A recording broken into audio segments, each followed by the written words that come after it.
Welcome back to Partum the Mess, a podcast about humorous, inspirational, and educational experiences presented by first-time moms trying to navigate parenthood while keeping our sanity. I'm your host, Brittany, and today we have our co-host, Jess. Hello. And a special guest, Karen. Hi.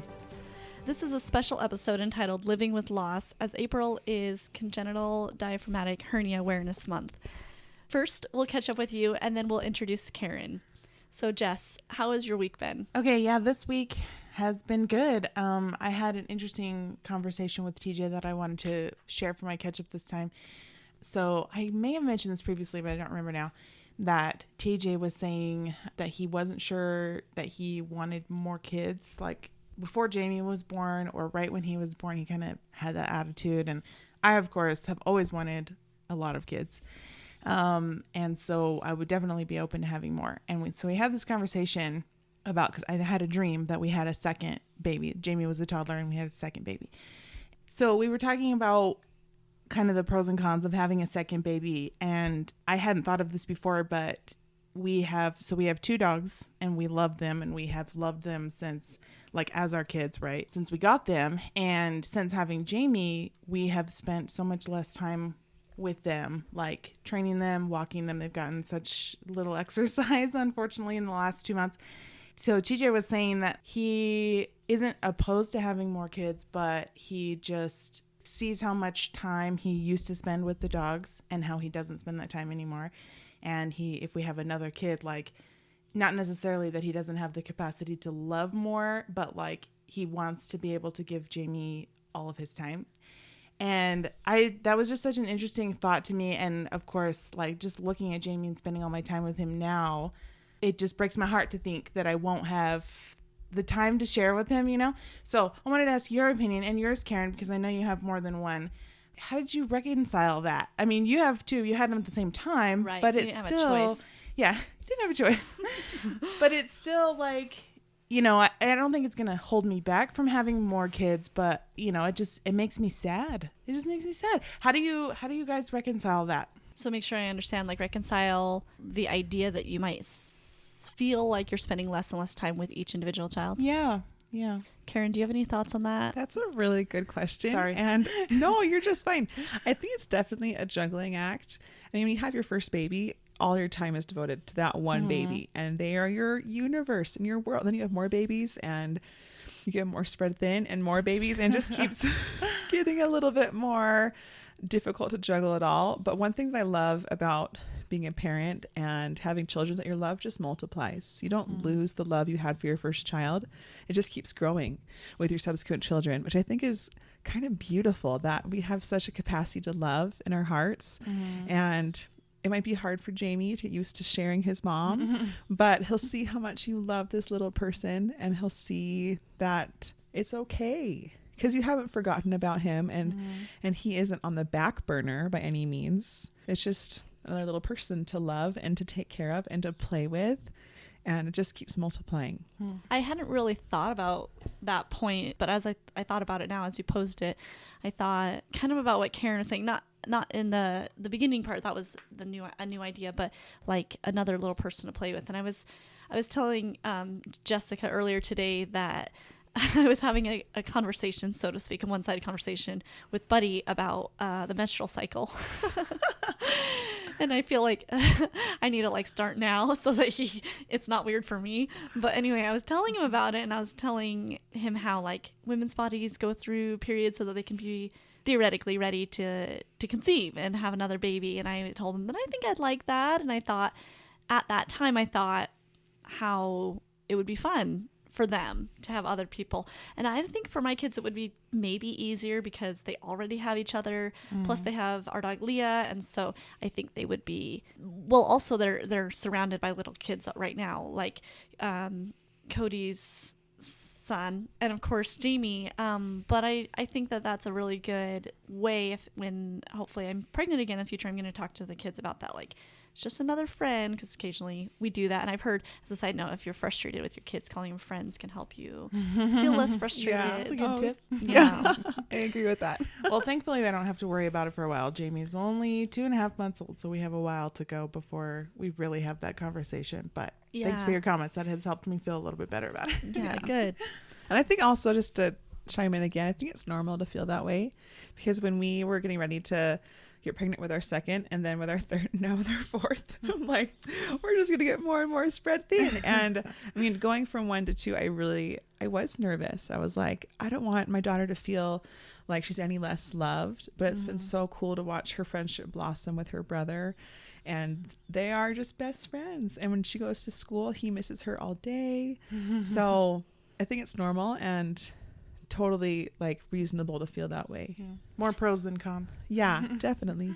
And I don't know if it's just his little sweet spirit or if it's something you guys have taught or what I've seen from your daughter, but your son is so sweet. I remember one time when I came to your class, my kids were playing and one little boy either took something or ran across them, not necessarily ran them over, but, was really close. Yeah. And he said, "Can't you see there's babies?" Oh, That's so cute. Oh my goodness, that makes my heart so happy. It was so cute. I was like, "Thank you so much." And he was already off running. You didn't really pause long enough for me to really thank him, but I really it was so sweet. It was so He's sweet. a sweet guy. That's so neat. Thanks for telling me that. Yeah.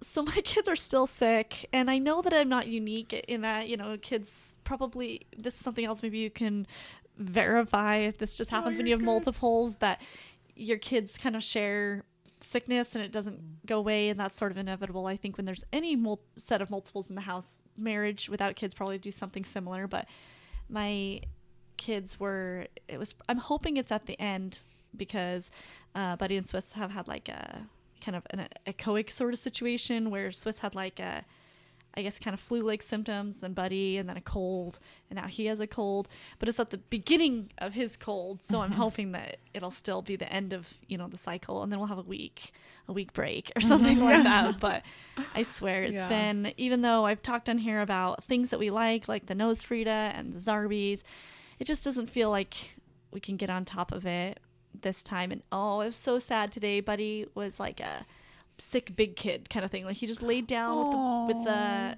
by me. I was folding clothes and he just laid down, and then I put a blanket on and he just snuggled in against it. And I was like patting his head. I didn't know what else to do for him. And then at one point he crawled in my lap and just laid down, and I was like, oh, this is okay for me. I don't mind this. So sweet. Yeah. So it's been sad. So send your well wishes and prayers. Although when you hear this, it'll hopefully be past. Yeah.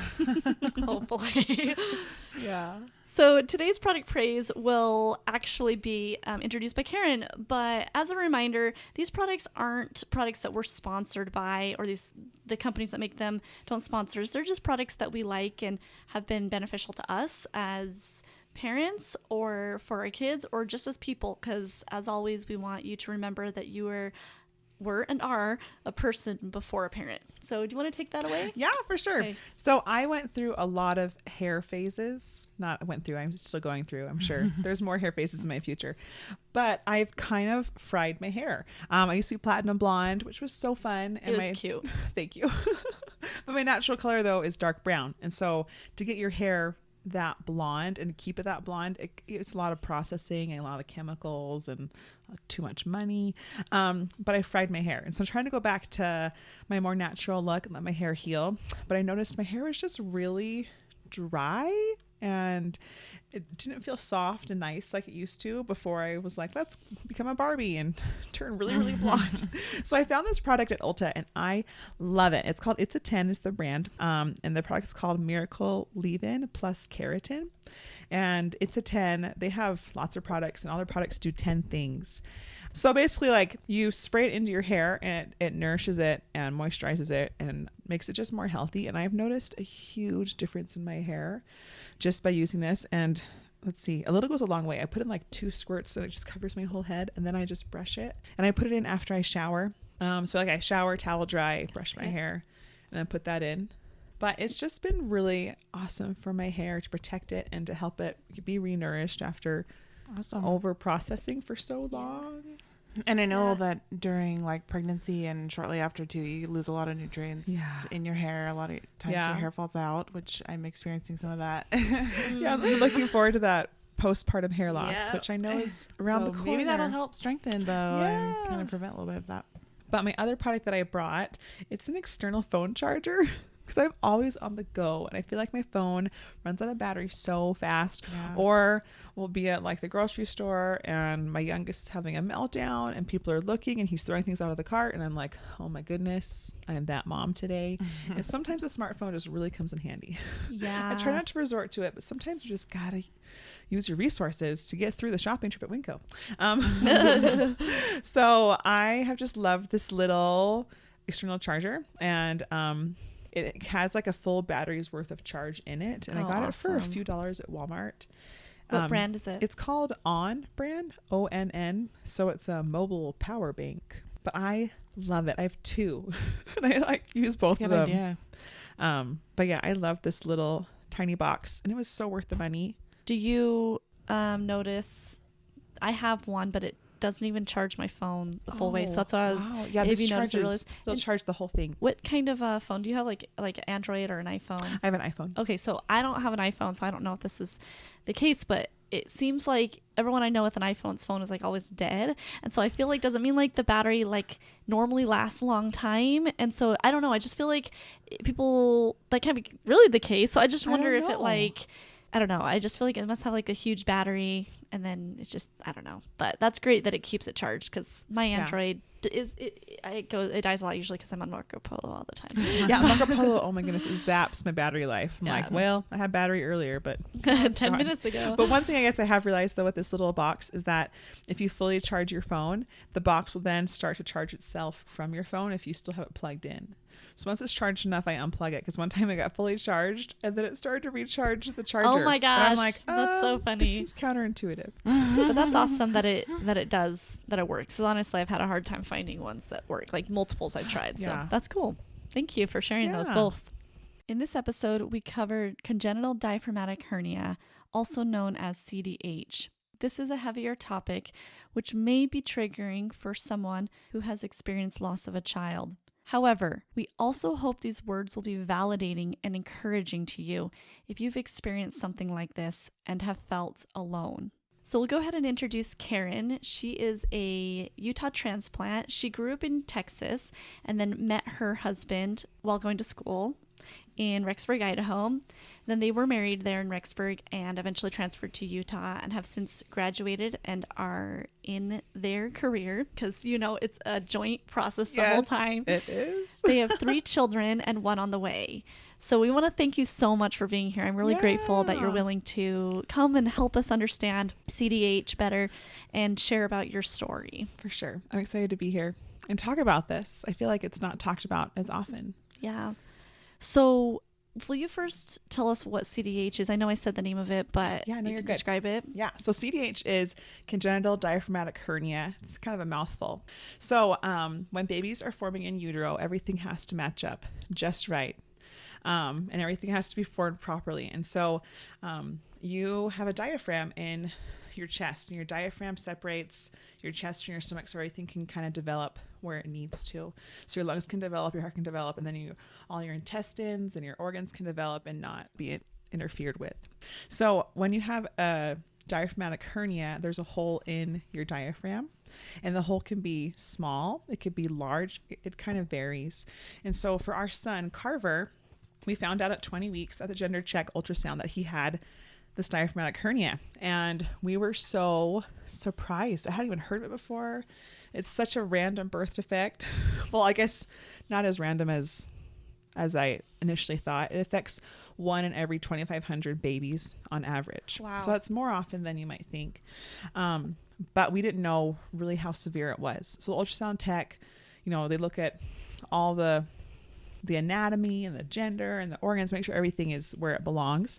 And the ultrasound tech noticed that his stomach was next to his heart, which is not normal. Your stomach should be below your heart, below your diaphragm, without like all your other organs, and your heart should be by itself with your lungs. And so she noticed that the stomach was next to the heart, and ultrasound techs can't like give diagnoses. And so all we saw was her face fell. And with our first, the ultrasound tech was so happy and bubbly and excited the whole time. And so we went into this ultrasound expecting the same thing, like a happy, bubbly tech who was so excited for us. But we watched her face fall, and we had to keep asking questions such as, where are his feet? And where's his tummy? And, you know, just where's the side profile? And it didn't even really register that she wasn't excited, if that makes sense. It like because you were wrapped up in the moment and you realized all this later, kind of? Yeah, like looking back on it, because looking back we realized she was really closed off and hesitant, and like her face she was probably thinking, oh my goodness, because your stomach and your heart shouldn't be side by side. So the doctor came into the room, and he said the tech noticed something they want to double check. Don't worry, like don't worry prematurely. We said, okay. And so he double checked everything, and he said, your son has a hole in his diaphragm, which has led his stomach to rise into his chest cavity, and it's next to his heart, but we're not totally sure how big the hole is. And the doctor then proceeded to give us a lot of misinformation, because he just didn't know a lot about this, because there are so many birth defects out there. There are so many things that can happen when babies are developing in utero. And so, I mean, bless his heart, he did his best. But it was kind of a terrifying appointment, because we left feeling like, okay, it's the end of our world. He didn't give us any hope. He didn't give us any reassurance. We nicknamed him Dr. Doom and Gloom. So I was like, you're the worst. But anyways, I later spoke with an old friend that I grew up with who was a pediatric surgeon, and he gave us a lot more information that was accurate, because we left that first appointment and we were in the impression our son was going to pass away. We were like, well, what's the point of even trying? He's just going to pass away. We're just going to live in our grief starting now. But this old friend of mine from home that was a pediatric surgeon, he told us that, you know, there is a chance he could still survive. The survival rate is about 50%. It kind of depends upon how much lung tissue is there, if things start to float up through the diaphragm. So anyways, we had more and more appointments with specialists and my regular OB and maternal fetal medicine, which is like a kind of like a high risk OB for moms that have babies with special health challenges. And we learned that his diaphragm was just not existent. So your diaphragm should stretch across your entire torso. And for Carver, it was just this little teeny thing. It didn't stretch across anything. And we knew from more appointments and ultrasounds that his intestines were in his chest as well, and in other organs, but the intestines and the stomach are really squishy, and so they can kind of fight the lungs can fight back, because the lungs have to grow for survival, right, outside the womb, because in the womb all the oxygen the baby needs he gets through the umbilical cord. So at 34 weeks gestation, we had an MRI done of our son's lung tissue volumes. And MRIs, when you're like a living, breathing adult, are difficult, you know, because you have to hold really still, you can't move. Well, they did an MRI of a baby in utero. So I remember they're like, okay, we're going to take as many pictures as we can, as quickly as we can. Hopefully we get one when he's not moving, because you can't be like, okay, baby, you can't move inside your mom.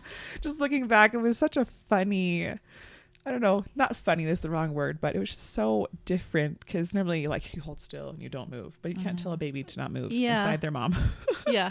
But anyways, like in those, I mean, not that situation, but you know, when you go in, they want the baby to move and they want to be able to see action happening and stuff. Yeah. So they took as many pictures as they could when he was not moving, to try and see how much lung tissue he had. So babies when they're born need 70, whatever the measurement is, of lung tissue volume. They need 35 in each lung to survive outside the womb. And Carver had 10 on one lung and nothing on the other lung. And so it was kind of, I don't know, those results were really startling, because we had just been hoping and praying that maybe we'll have a miracle and maybe it'll be okay and maybe he'll be fine. And the MRI showed us as well that his liver had gone up through that hole where his diaphragm should have been. The liver is a really firm organ, and his lungs couldn't push back against the liver like they could with not the kidneys, but like the intestines and the stomach. So the liver was up there taking up space where his lungs belonged. And that's why he didn't have any lung tissue. And I got the results from our doctor, and I just love her. She was one of those doctors you just always want to give a hug to, because she was so understanding and so welcoming and inviting. And she told me, you know, Karen, I've seen so many things that I can't explain with science in the medical field, just miracles that I have no answer for. Don't give up hope, because you never know what could happen. Don't stop holding on to that hope, because that hope will get you through. And I just wanted to like reach through the phone and give her the biggest hug of all time. And I think a doctor that is encouraging and loving, it just goes such a long way, because she could have called me and said, well, here's the results. He's going to pass away, so start making preparations now, which she could have said, and she probably like maybe should have, like, professionally, to help me like prep myself. But I was grateful that she did. And I was grateful she said to have hope, because she has seen so many miracles that she couldn't explain in her 15 years. So I was grateful for her. So Carver was induced at 38 weeks. We wanted to make sure he was induced when all the doctors, all the specialists who needed to be there to help save his little life were available. And when he was born, there were so many people in the room. It was crazy. Was it crazy in like I'm filled with hope kind of way, or was it? You'd had your daughter, right? She's the oldest. Yeah. And in comparison, if I can just interject this for a minute, you're just fine. Yeah. Can you remember? Was there significantly more people for Carver? And was it overwhelming in like a claustrophobic kind of way, or were you, as I said before, like hopeful? It wasn't overwhelming. It was just surprising, I guess. So my daughter was born. There was 2 nurses and the OB, or maybe 3 nurses and the OB, but no more than like 4 people tops, plus my husband, were in the room. And then when Carver was born, there was like 2 or 3 doctors, interns, so many nurses, because they didn't know what was going to happen. They didn't know what to expect. So they wanted to have every hand possible on deck, right? So they could do whatever they needed. So when he was born at University Hospital in Salt Lake City, which is connected via a sky bridge to Primary Children's Hospital, and the plan was to deliver him, stabilize him in the NICU at University Hospital, then put him in one of those little like baby incubator spaceships that transports him across the sky bridge to the NICU at Primary Children's. And the plan was to have him be at Primary Children's for as long as necessary. It could be anywhere from a few weeks to a few months, depending upon how severe his hernia was in terms of repairing it. And there were so many unknowns, but we wanted to have like everyone ready for whatever was going to happen. So he was born, and he was absolutely beautiful, beautifully formed, beautiful little boy, just gorgeous. And he looked so much like his big sister when he was born, just this perfect little baby. The one thing I noticed right off though is that his chest was so big. It was like a miniature bodybuilder, I guess you could say, because all the organs, all the intestines had gone up from his stomach into his chest. Instead of a baby having like that round tummy, because everything is crammed in there, he had this huge chest and just this flat, small stomach. So he was put through this window that was in my delivery room into the NICU. It was like a NICU drive-through window. So they handed him over, and babies, when they're born, they cry, right? It's their first breath, and they let out this beautiful crying sound that all moms want to hear. And so Carver was trying to cry, but nothing was coming out because he didn't have any lung tissue to push it out. And so you could tell he was trying to cry. He had this huge chest, and it was just so many feelings, so many like, he's beautiful and I'm so proud, and look at my little boy, but also this isn't normal. This is not what you want. You want to hear your babies cry when they're born. So he's passed through the window, and they stabilized him. They sew me up. Thankfully, I didn't tear too much, because that would have just made things even worse, right? And we saw him probably 20 minutes later. He'd been stabilized. He was hooked up to all these machines, and there was tubes and IVs, and he was on oxygen, and it was just, I don't know, it was kind of crazy. Like my brain couldn't wrap my mind around it, you know? Because this little boy I had just delivered 20, maybe 30 minutes previous, and I was still like feeling the aftermath of delivery, even with my epidural. And then to see this perfect little person hooked up to all these things, it was just so much to process all at once, even though I knew this was going to happen. So we saw him for 30 minutes. We were able to hold him. The doctors tried everything they could to help his little body, but we didn't really know how severe his prognosis would be until he was born, until they could really look at him and do tests and do x-rays. And so he was on 100% oxygen, pure oxygen being pumped into his body. And as reference, we breathe 20% oxygen with our lungs. And so they were just putting pure oxygen to his body to try to help him breathe, help him stay alive. But because he didn't have any lungs to breathe it out, all the carbon dioxide was just building up in his little body because he couldn't get it out. And there's nothing he could do about it. And so his doctors gave him all the steroids they could to try and like boost lung growth and do all these things that should hopefully help.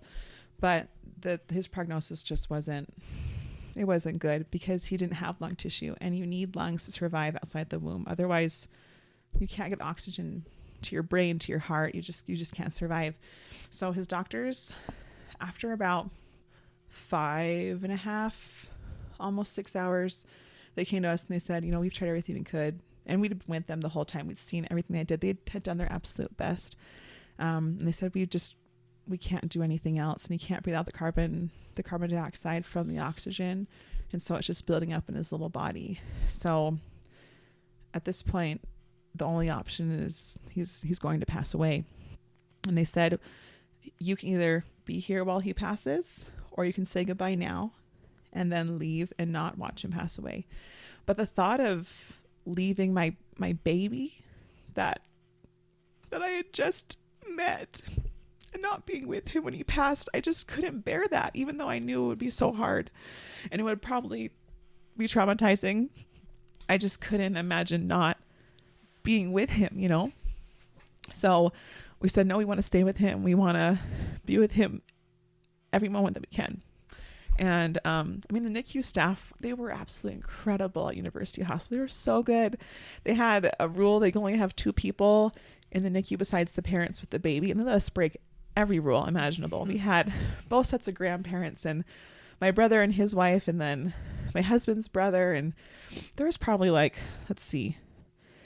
additional people in there at one point. And the staff was just incredible. They were so loving and they were so understanding, and they knew that what we were going through wasn't a joyful thing. And so they didn't want to be like, sorry, only 2 people can be in here besides the parents. So let's break all the rules. And it was just wonderful. So I'm grateful that day in the NICU, it was just us and Carver. It wasn't anyone else, because I think if there had been more babies, they would have been a little more strict. So looking back, I'm grateful. There were so many things that day that just were little tender mercies for us and our family that I'll never forget. But like I was saying, the thought of saying goodbye and then leaving and going to the recovery ward and not being with him until his last moment was just too much to bear. And so we said, no, we want to stay with him. We want to be with him. All the grandparents left, and my brother and his wife, my husband's brother, they all left the NICU. It was just the doctors and nurses and my husband and I and our sweet little boy. And the doctors took out all the tubes of oxygen. They took out the IVs, took out everything, except the one IV that had a morphine drip. And looking back, I'm so grateful they had him on a morphine drip the whole time, because there was so much pressure in his little body from not being able to breathe and, all the tubes. I'm sure it was super uncomfortable. But even though he would have no memory of it, they still wanted him to be as comfortable as possible, right? So they had him on a morphine drip the whole time, which just made my mama heart so happy that he wasn't feeling pain. So they took out all the tubes and all the everything, all the machines. They turned them all off except for the morphine drip in his IV, and he passed in our arms. And it was probably one of the hardest moments of my life to watch this little boy that I had carried for 9 months and felt move inside me. And then to watch him pass away 6.5 hours later, it was, I don't know, it's one of those moments that you never get over fully. You never forget. It's always a part of you. But a few really neat things that day though. So my daughter, she still loves these songs to this day, but when she was really little, her favorite songs were I'm a Child of God and Baby Mine. And I sang those songs to her every single day of my pregnancy, and I still do quite a bit. She's kind of grown out of it as much because she's getting older and she'd rather let me read her stories and sing her songs. But sometimes she'll be like, oh, can I have those songs again? And it's just fun to kind of get back, to that younger stage when she just wanted mom to sing to her all the time. So Carver heard these songs in utero every day, multiple times a day. Like Baby Mine, I think he heard sometimes 10 times a day. And it was her special song for years. And so while I was holding him before he passed, when he still had the oxygen and everything, I sang these songs to him, because I know that babies can hear inside the womb the voices and what's kind of going on. And so he didn't have any lung tissue. And so there's no way for him to make any noise. But when I sang him, I Am a Child of God and Baby Mine, during each song, he made this little sound. And I don't know how that was even like scientifically possible without having any lung tissue and to really push out the sound, anyway. But it was so beautiful. Almost like he was saying, thanks, Mom. I know this song. I love this song. It's comforting. It was really tender. So I always think back on that, because there are a lot of hard things that day, but I always think back in that moment of when he made those two little noises, which was like a scientific miracle, because he shouldn't have been able to make any sound at all. So we watched him pass in our arms, and I'll never forget, we eventually had to put him down on his little NICU bed, and I was emotionally exhausted, like just maxed out. I couldn't handle anything else for the day.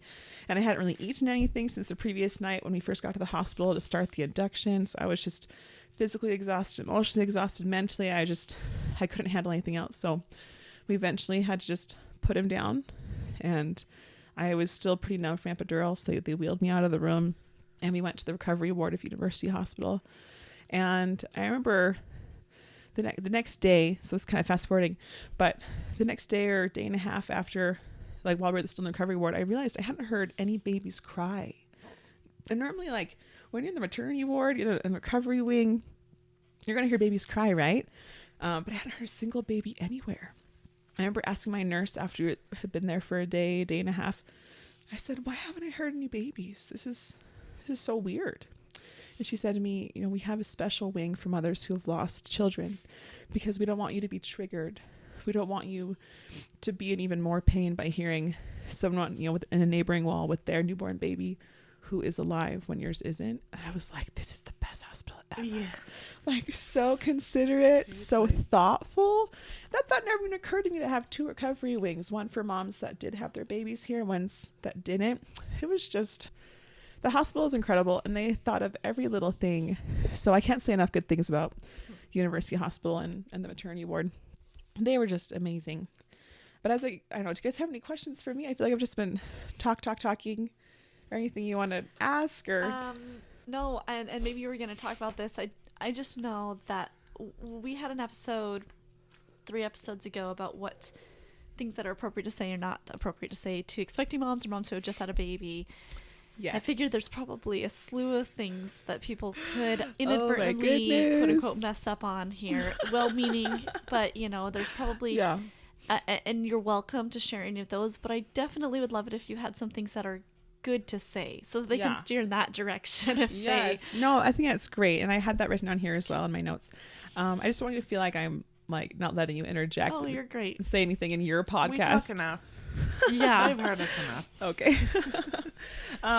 Before I get to that, though, I wanted to talk about life after a loss, because you don't really bounce back, if that makes sense.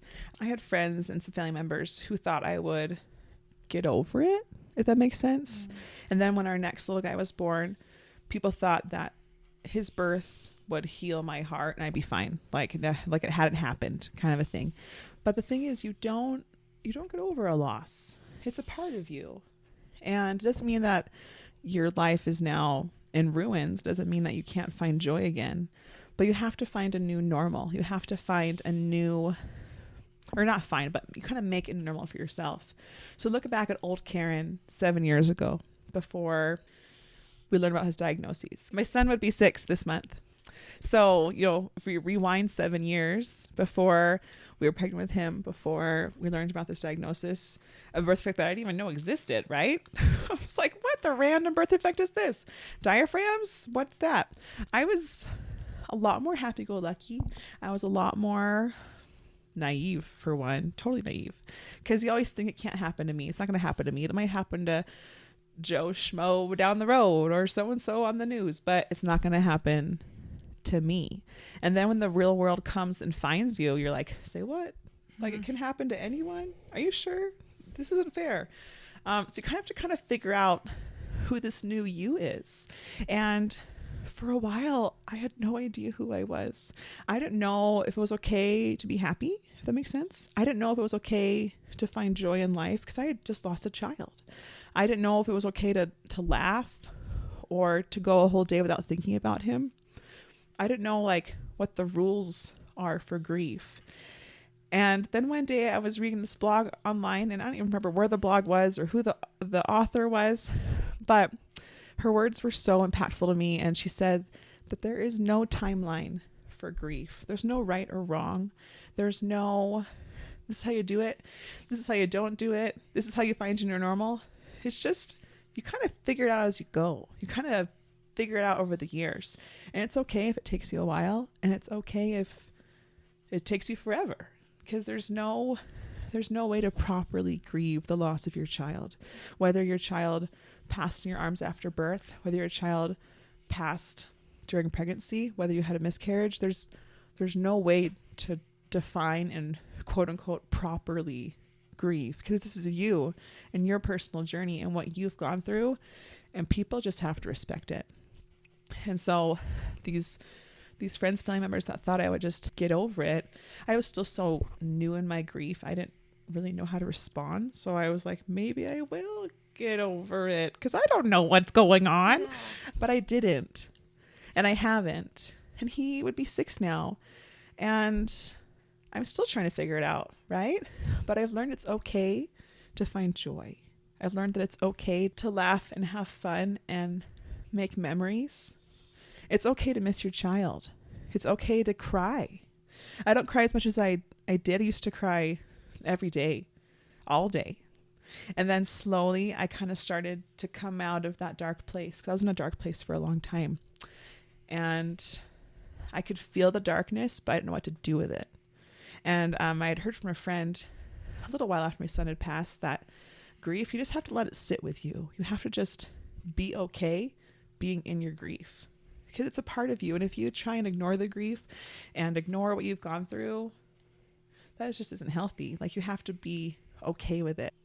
So I learned, like I was saying, how to find joy again. It doesn't mean that I've forgotten my son. It doesn't mean that I've moved on. It means that I am this new person who's juggling, I guess, different parts of life. Because on one hand, I'll always miss my son. And I cry and miss him every Christmas because I want to see him with my other children, opening their Christmas presents and opening their stocking and running up the stairs to see what did Santa bring me. And I want to throw him birthday parties with streamers and balloons and birthday cake. I want to do all those things, and I can't. And that will be so hard for me for the rest of my life. But I also have other living children who need a mom that can give to them and can be present. And for my daughter, I wasn't present for quite a while because I had to kind of figure all this out. But I'm learning how to be more present. I'm not always perfect. I still have days where I'm just like, oh, this kind of stinks. And this isn't super fair. And what did I do to deserve this? And the thing is, nothing. Sometimes birth defects just happen. You could eat super clean foods and only drink water and take all the vitamins in the world and still have a baby with a birth defect, because sometimes it just happens. And that's okay. That's just life. Anyways, I guess one thing I really wanted to say is that you never get over grief. You just find this new way of living, and that's okay. And I've met people who feel like there's like a timeline, they have to go over it. I'm like, no, you don't. You're fine. There's like the timeline, throw it away. Like, put it in the garbage disposal. There's no timeline. Yeah. You are fine, and you'll figure it out. And it might not be tomorrow or next week or next month or next year, but you will get there, and that's okay. I have a question. Sorry to interrupt. Yeah. Oh no, you're just fine.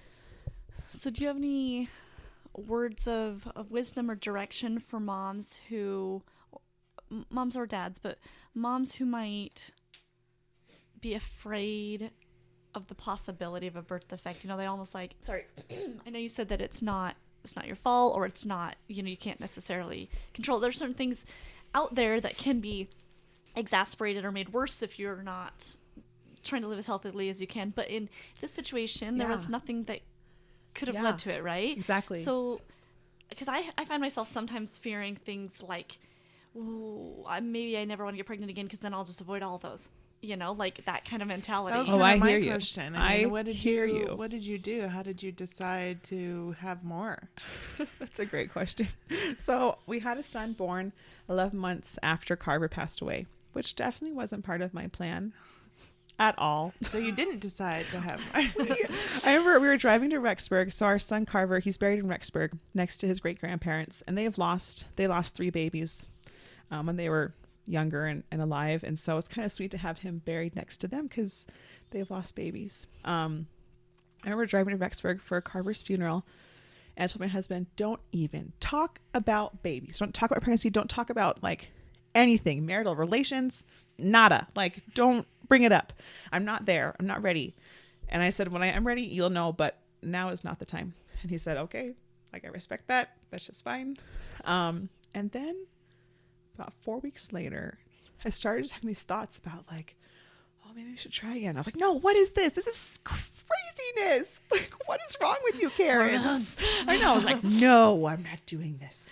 And then the thoughts just kept coming more and more and more, almost like I couldn't avoid it. Almost like God was saying, hey, no, you're not going to just stop. You're not going to just tie your tubes and call it good. Like, there are more little children that need to come to your family. And I remember I was so mad. I was like, no, this is not happening. I'm not okay with this. I just went through the worst experience of my life. Not going to happen. But, my plan isn't always God's plan, right? So we got pregnant like immediately, which was so, just looking back, I'm like, oh my goodness, what did we do? Remember, it wasn't your idea. It wasn't my idea. So we had another little boy 11 months later, and I think it's called like Irish twins or something if you have like 2 born less than 12 months. Yeah. So we have Irish twins. And this little boy is just the sweetest, happiest, most perfect little boy, and we love him so much. And he was born with a birth defect, which also wasn't genetic. And total surprise. I won't go into too much detail, but he was born with an imperforate anus, which means no bum hole. And I didn't know that, like, that's a thing that could happen. Babies can be born without bum holes. Say what?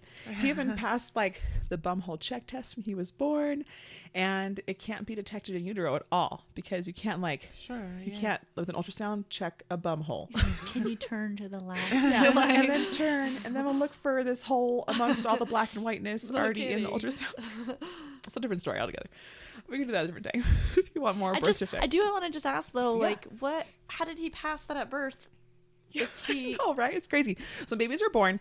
The doctor just does like a once over, right, of the baby. And they check the bum to make sure it's cute and curvy and makes the cute little bum shape that we all love. Yeah. And then they run a finger kind of up the bum hole. And if they feel the bum hole dimple and go in like the bum, then there's a bum hole. They don't normally pull back the bum cheeks and really examine maybe the anus. Now, my doctor now is like, I will examine that baby head to toe. So he passed a finger swipe. His bum cheeks were perfectly formed. And here we go, healthy little baby. And he was beautiful and perfect. And lo and behold, he had no bum hole, which we found out at 24 hours old. He'd been spitting up more than he should have. And he didn't wake up from that initial like newborn nap they take. 'Cause I'm sure the birth canal is really traumatic and exhausting, right? To be squeezed through this little canal. So he fell asleep for his post-birth nap and then didn't wake up. And we tried and feed him and he wouldn't wake up. And he kept spitting up and spitting up and spitting up. They took him up to the NICU to kind of run his stats and see what's going on. They went to put in a rectal thermometer and they were like, oh, it won't go in. That's weird. They pulled back his bum cheeks and there's a covering over where his anus should have been. They were like, what? So it's been a journey, but he is just the sweetest little guy. And I wouldn't trade him for anything. It was so hard to have a baby with a colostomy right after we had just lost a baby. And I was like, God, this is so unfair. What did I ever do to deserve this right now? What is happening? And I admit it took me several years after these 2 births back to back to want to get pregnant again, because I was like, I'm done, peace out. Like we had too much back to back, but I wouldn't trade in our little guy for anything. And he's so sweet and so tender and just wants to love everyone all the time. And I'm grateful that we have him in our family. Like, we went through a lot of craziness in his first little while, and then there's more craziness we deal with every day with his health issues, but he's perfect and beautiful and so sweet. So I'm grateful that we had him. But I guess to rewind to your initial question, because I have had that, like that fear, and then we had it and it wasn't even diagnosed. Yeah. You know, one thing my husband likes to remind me is that I could let my fear and anxiety control me if I wanted to. I could like give it the reins and say, here you go. Or I can try just to realize that what's going to happen is going to happen. And I can't prevent it and I can't stop it. We can't be like, okay, body, you're going to do everything I tell you to do, because your body just does whatever it wants. Let's be honest. So you can give it prenatal vitamins and folic acid and all the kale. But in the end, you have no control over what happens inside there, which is hard for me. I mean, this little guy I've had so many appointments just because of what we had with our boys. So many appointments.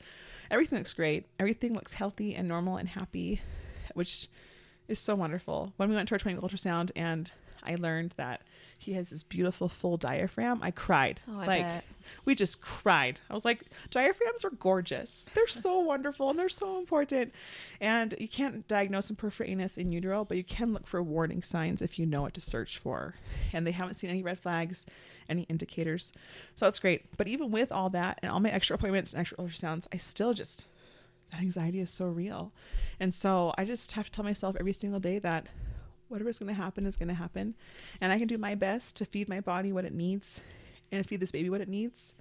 But broccoli doesn't create bum holes, right? And spinach doesn't create diaphragms. So it just kind of, whatever happens, happens. So of course, you know, don't drink alcohol and do drugs and all those basic things. But I think it's normal as moms to have those worries about what's happening inside, because it's your maternal instinct. Like, this is your little person and you want to love them and you want to protect them. And for the moment of conception, you have this bond because they're inside of you. So I think it's totally normal to have that concern. But when that concern starts to control you, that's when it's a different story, if that makes sense. Yeah. Thank you. Okay. So one thing that I realized after my son passed is that spouses grieve differently. In fact, everyone grieves differently. There's no like, this is how we grieve, A, B, C. So for instance, I'm a crier and I'm just a really emotional person. I mean, let's be honest. I cry when I'm happy. I cry when I'm sad. I get emotional at parades, which is really weird. And as a kid, I remember, it's so weird. It's normal. Oh my Depends on the gosh. parade. I remember, I think I was 9 or 10 and my mom started crying at this parade in our hometown. And I was like, Mom, why are you crying? It's just a parade. She's like, you'll understand when you're older. And now I'm like, oh, I get it. Now I'm older. I cry at parades. So anyways. That's when you know you're older. I cried over you. I just feel cried. older. The Star Spangled Banner makes me cry. Yeah. Everything makes me cry. But so for me, like processing my grief regarding Carver's death, I just, lots of crying, I don't know how to handle this, so I'm just going to cry, right? My husband, though, is nothing like me. Sometimes we joke, how in the world did we get married? Because our personalities are so different. Brittany knows. So different. But I joke that I liven him up and he's helped to chill me out quite a bit. I used to be a lot more hyper and he's kind of chilled me out and I've livened him up. But he's not a crier. I can probably count on 7 fingers how many times I've seen him cry in our whole 9 years of marriage, and dating and courtship and everything. That's not how he expresses himself. And so for a while I was convinced that he didn't miss our son. I'd say, you don't even miss, you're not even crying. What's wrong with you? Which is so insensitive. Like, what an awful thing for me to say to my husband, right? But But yeah, like, yeah, it's not the same It's place not. as you are now. it's not. Yeah. Looking back at, 6 years ago, not 7, 6 years ago, hello. When he passed, like, I was just a lot more volatile and anger prone and all the emotions I couldn't process. Right. And so of course, like, you love your spouse and you're close to them and you trust them. So you say things that aren't always nice. I just apologize for all the things I've said about judging his grief. But he just isn't a crier. And so he would grieve by getting himself involved in projects and trying just to think elsewhere, or by trying just, I don't know. He isn't a crier. He's a journaler, and I'm not. I admire his journaling skills. He's like the writer for our family, because I am the worst at journaling. And so he would just write his feelings, but he wouldn't cry. And it took me a long time to realize that he and I are grieving differently, and that's okay, because the fact is we're different people with way different personalities. So of course we're going to grieve differently. We're not going to grieve the same, because we have different brains and personalities and interests and emotional states. And that's okay. And then one thing I also realized as I've kind of gone through this grief process, adventure, I guess you could say, is that people who lose children also grieve differently. So some people aren't open about it, and that's okay. Some people are, and that's okay. Everything is okay. That's kind of like my main theme, I guess. I've met some women who, like me, talk about it and are open about it. And because for me, talking about Carver and what happened, it helps me process. And I don't talk about it as much as I used to, but I still bring it up. And like, for instance, I'm here right now talking about it, and it's really good for me. But I have some friends who don't want to, and that's okay as well. And for them, their grief is very private and very personal. And if someone brought it up, they'd be like, say what? This isn't okay. And so it's taken me some time to kind of figure that out too, if that makes sense. But one thing I have seen amongst everyone, whether it's someone like me who's open or someone who's private, is that it's okay to say, I'm sorry. I'm so sorry. Everyone needs validation and wants validation. And there aren't any magic words to fix it all, right? And I feel like oftentimes people ignore this topic because they don't know what to say and it's awkward, which makes sense because as human beings, we don't want to tread into awkward territory. We want to tread into what's comfortable and safe and happy. And this isn't always happy. And so people avoid it. And we had a lot of friends that avoided it, which was hard and upsetting because I was like, this happened to me. And you might not want to talk about it and discuss it over dinner, but to say, I'm so sorry and I love you and I'm sorry this happened to you. That validation is just, it goes a long way. So a few years ago, I found this quote online that I just love, and it resonated with me so much in terms of kind of what grief is and why it's a thing and why you can't get over something like this, right? And so the quote says, grief, I've learned, is really just love.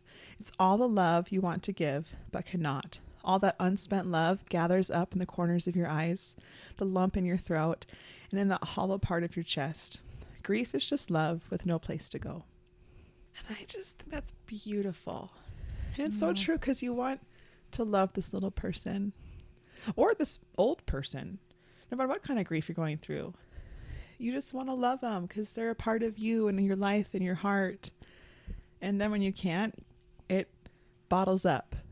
To me, that's what grief is. So when I cry, it's not because I'm upset someone brought it up, or it's not because I'm, I don't know, bothered. It's because I have this love that I want to give this little boy, and right now I can't.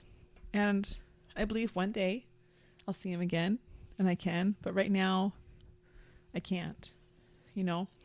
So to me, grief is just, it's just love that's bottled up with nowhere to go. Thank you so much. I think I remember seeing you, maybe it was you that shared that quote, but it was really touching when I saw it. So thank you for sharing that today. And we just can't thank you enough for coming today and being so open and being so willing to answer our questions. For our listeners, we're going to continue to talk to Karen in our postpartum, though there's a lot of unedited and additional content. Sometimes it's more serious and sometimes it's just ridiculous. So in a good way.